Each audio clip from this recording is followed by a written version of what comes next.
Welcome back. You're still watching World Insight, coming to you live from Beijing. For the very first time in China, a privately funded company has successfully sent satellites into orbit recently, boosting the country's commercial space industry. A private space race, some say, is heating up around the world, with startups around the world building satellites, rockets, and even lunar rovers. The final frontier is becoming the place for private tech titans to shoot for the stars. So will the Chinese startups emerge as important players to shape the future of space exploration? Let's take a look at the latest development. The commercialization of space is breaking new ground. Now the race is on for who will take the lead. Last week, for the first time in China, Beijing-based startup iSpace successfully launched a rocket called Hyperbola-1, carrying 2 satellites into orbit, marking a new chapter in China's private aerospace sector. For over a decade, Elon Musk's SpaceX dominated headlines with technological breakthroughs in commercial space launch. But Chinese private companies are also making big moves. At the end of 2018, China had more than 100 registered space companies, with more preparing to enter the mix. A brand new space age is dawning. After half a century since man first walked on the moon, most new missions are now launched by private companies. The number of space launches worldwide, including the private sector, skyrocketed from just 2 in 1957 to over 450 last year. While space travel might still sound like science fiction, the private space industry is taking us boldly where no one has gone before.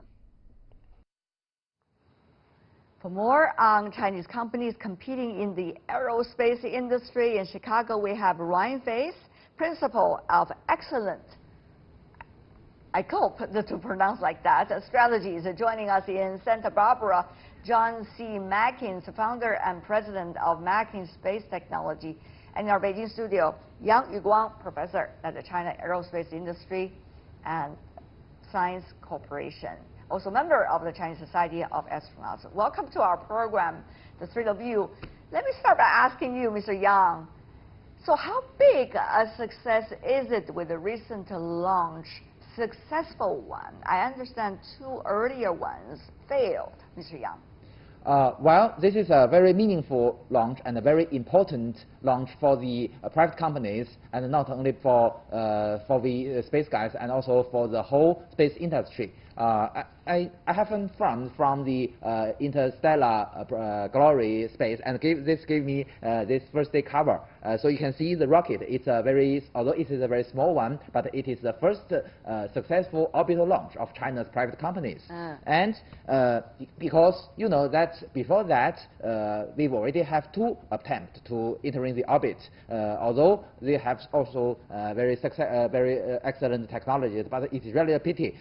Still, the space activities is a very high risky activities. So it's natural that they have been failed. But in the future, I believe the market for the private companies to provide the launch services will booming in China. I see. Mr. Faith, on the other hand, we see earlier successful attempts by the counterparts in other countries, United States included. So are we going to see more cooperation among the private sectors in terms of outer space exploration, since the governments are having some problems talking to one another? Almost certainly. You know, it's the nature over the long term for companies to find ways to work with each other through private sector interactions. Space is going to be, that will probably happen in space, but it'll take a long time because countries are very sensitive and very careful about the technologies, and so they put a lot of restrictions on what companies may or may not do when they're interacting with other partners. So what are the most sensitive areas, Mr. Faith, if you could clarify for our international viewers who might not be experts in the field, for the private sectors coming from different countries to cooperate on? Well, essentially, all rockets are the same thing as intercontinental ballistic missiles, functionally. So if you can launch a rocket into space, you can launch a missile payload to the other side of the world. And so that's really the big central problem. Beyond that, there's questions about electronic circuits that are designed to operate in a high radiation environment of space, have military applications.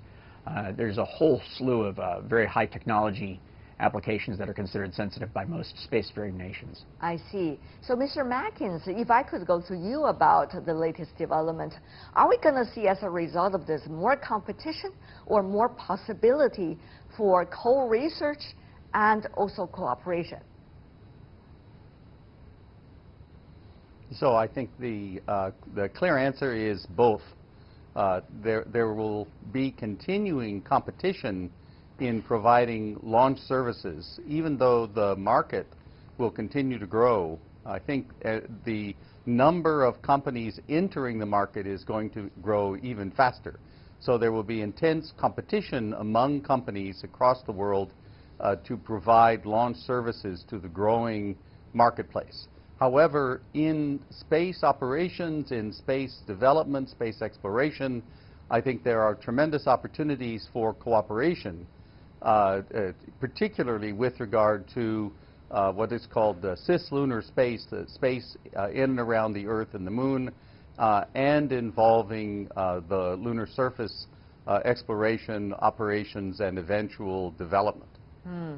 Very interesting over there. A lot of the areas to be explored.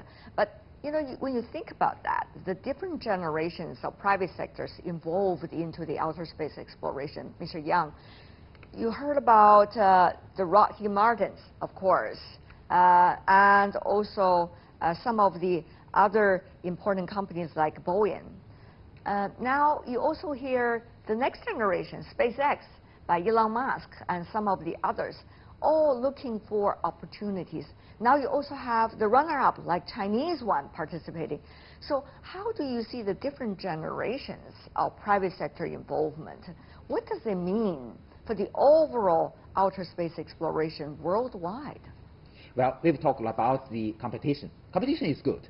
So you see, more and more players come into this field. Although the old players mostly invested by the government, so they can have the chance to develop their own production line and their own technologies. But in recent days, because you know that the space technologies becomes more and more practical and more important for the economy, so the huge market appears. And because of this market, because of the needs of customers, more companies come into this field. And they have, of course, more companies come and more competitions. And competitions brings innovations. Competitions brings high efficiency. So for this generation, about your question, the private companies is more flexible, and also there are more power to drive them for innovation.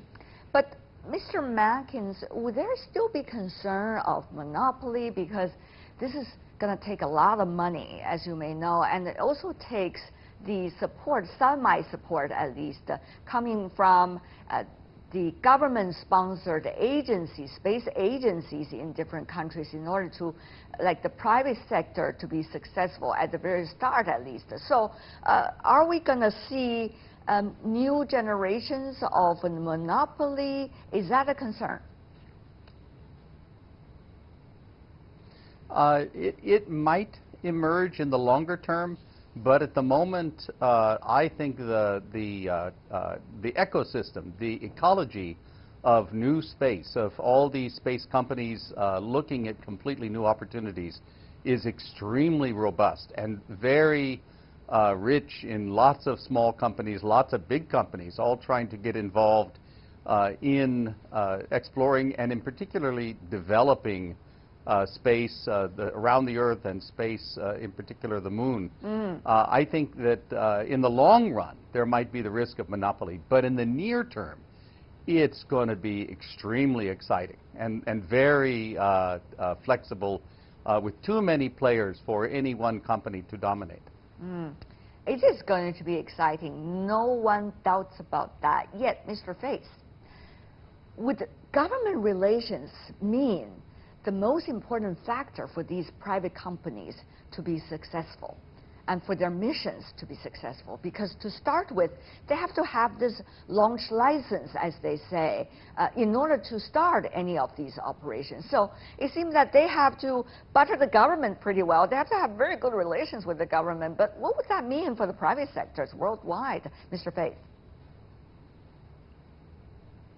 I think at the outset, it might be a little bit mixed. The close engagement with the government can create some technical cooperation or some technical assistance, but on the other hand, it also can create a lot of restrictions. And I think a thing that private companies around the world are very much interested in doing is figuring out how to get regulations streamlined. If you consider the very first space launches, they're all very much run by governments. They're very unique events and very rare events. For the private sector to be successful, they have to become a commonplace. So in the longer term, it might be something more like airplanes taking off from an airport, where there is a relatively modest government intervention, but we're a long way from that yet. What kind of regulation streamline are you talking about, Mr. Faith? Can you give us some specific examples? Well, the big one, particularly in the U.S., is the regulation of launch and reentry. So it's the Federal Aviation Administration regulates rockets that are leaving the Earth's atmosphere and returning to the Earth's atmosphere. The new frontier for regulatory discussion and debate, at least in the U.S., is how you regulate activity that occurs in space. If a satellite needs to speak to Earth, then it goes to one part of the government. If a satellite has a camera that can look at Earth, it goes to another part of government. If somebody wants to manufacture something, then that would be another part of government. So there's a lot of debate, particularly in the U.S., about how we can condense and streamline this process and make it something that's favorable to private sector activity and does not hinder it. Interesting, the examples you give in the United States. What about here in China? I mean, Mr. Yang, I know this is only the very first time that the orbital attempt launch has been successful, but still, you know, that's a question facing the private sector. What kind of regulation they would need the government or regulate bodies to streamline so that you can see more private ones to be successful? Well, I think this is a very common question. There is no difference between different countries or different companies, either it's a state-owned company or a private company. So because according to the laws, the government or local government of the launch is responsible for the damages either in space or on the ground. So if anything happened, anything wrong happened, so the government must pay for the loss, and also because before this, the government must consider about who will pay for that. So for the local law, either a state-owned company or a private company, they must get a license from the government to avoid these kind of things happen, and also do the right things after these kind of things happen. And also, you know, that these are concerned about some security problems, and also there are other problems of resources such as the frequency. Such as the orbit. So the company who launched the satellites or launched the rocket must get license from the corresponding international organizations. I see. Here comes the interesting part, isn't it, Mr. Matkins? I understand there are international regulations that everybody follows, but as we see more and more areas for exploration by the private sector, is there an issue of how various governments be able to work together to streamline the international regulations, probably more areas of international regulations? In the context of geopolitical competition, as some see it, is that going to happen? Yeah, I think that it's less. I actually believe that this kind of intergovernmental coordination with regard to launch regulatory matters is less crucial than the same kind of cooperation with regard to missions and operations and ventures beyond the launch part of the overall activity. So, and I think that these kinds of discussions are just now getting started. When we have missions like the Chang'e 4, not one spacecraft from China launching on the moon, but instead you have multiple spacecraft all operating in close proximity at the south pole of the moon. Yeah. How do they cooperate? How do they non-interfere, but also have the opportunity to support one another? I think this is where the really exciting changes in regulatory matters will come forward in just the next few years. Fascinating. Mr. Faith, about that, what's your thought? Well, the U.S. Congress, last Congress, worked on a couple laws to create conditions for regulating outer space activity, to link the international obligations that each nation has to things that are happening in the private sector. And this kind of activity in Europe and Asia and in the United States is forcing a lot of very thoughtful discussion and very, very thoughtful debate.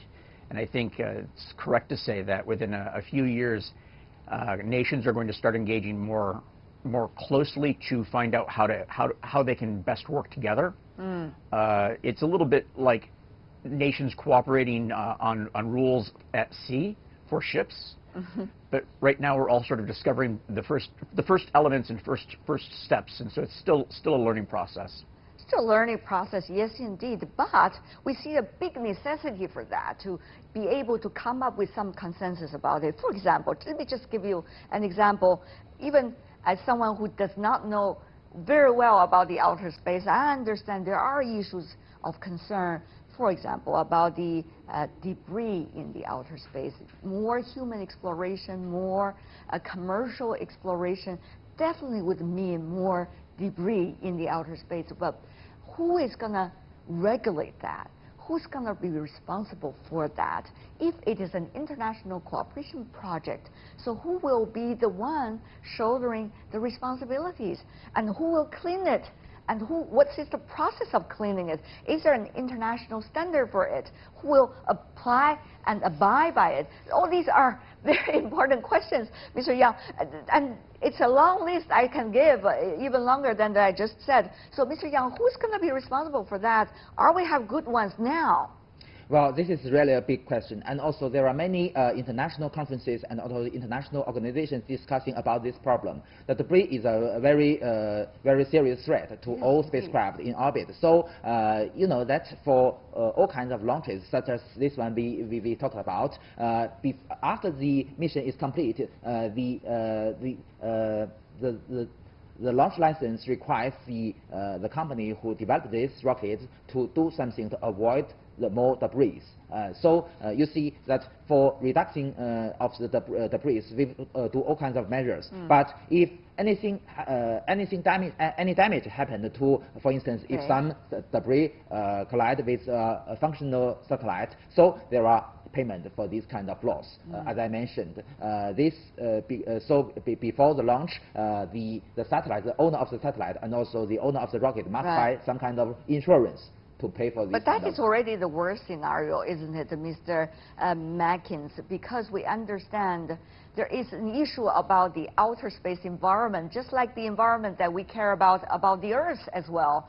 The more exploration, it means more debris, but we have to avoid the escalation of building up these debris from the very beginning, or at least from the current stage. So do we think in the long term, or we only think in the worst scenario at this moment? Well, clearly, we have to think about both the nearer term and the long term, and not only about space debris in low Earth orbit, but about debris and waste everywhere that we will be operating over the coming years. So I think there are a number of opportunities. Certainly the UN COPUOS, the Committee on the Peaceful Uses of Outer Space, will be an important body in coordinating these discussions. Also, the International Academy of Astronautics is another that can play a key role in facilitating the conversations. I think ultimately, in regulatory terms, for the near term, that real action has to be taken by each government in accordance with high-level agreements or discussions, even if they are informal, within these non-governmental or United Nations-based organizations. Otherwise, there's just no time to take action in a quick enough way to really affect these near-term challenges. Especially with all the literally hundreds of missions that are planned during the next several years, launch missions that are planned over the next several years. It's just that time is critical. It is critical. Before we go, I do have a question to ask.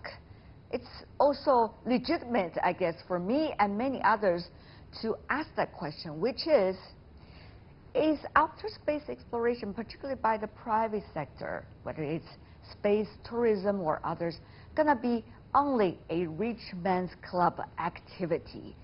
When we have all the access and rights to the outer space, are we going to have equal opportunities? Mr. Face, very briefly from you. If I can change subjects a little bit, is one of the things I do want to mention about the debris issue is that that's not an issue that's resolved. Yes, we have already talked a lot about that, but may I have you to answer that question too, about whether it's a rich man's club or Sorry not? about that. Very briefly, if you can, 30 seconds. We have very little time left. Right, very quickly, is that the most powerful and richest people in the world right now are the President of the United States, the Premier of China, Vladimir Putin, Xi Jinping, and Donald Trump. Those are the most powerful, wealthy people right now. I'm not sure whether they're wealthy, but certainly powerful. They have access to wealth. They have access to power. And so over long periods of time, as competition increases, costs should reduce, and it should open up for everybody. Okay.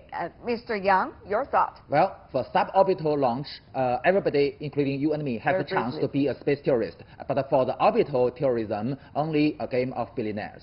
I see. Mr. Mackins?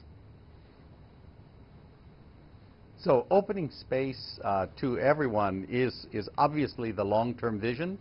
There have been some excellent studies shown this is like the chicken and the egg problem, which came first. And in order to open space to the broad public, first you have to have much lower cost launch, and that comes through high value, more frequent missions. So I think the path to the public running out of time. For now, I want to thank the three of you, John Mackins, Ryan Face, and Yang Yuguang. Really appreciate it. Sorry for interrupting, but we are really running out of time. That is all the time we have for today. If you'd like to see more, try to find us World Insight CGTN into your search engine, or check out our YouTube channel. Follow us on Twitter, Facebook, and Sina Weibo. From me, Tian Wei, and everyone on the World Insight team, thanks for watching, and tune in again next time for more insights across China and the world. Bye for now.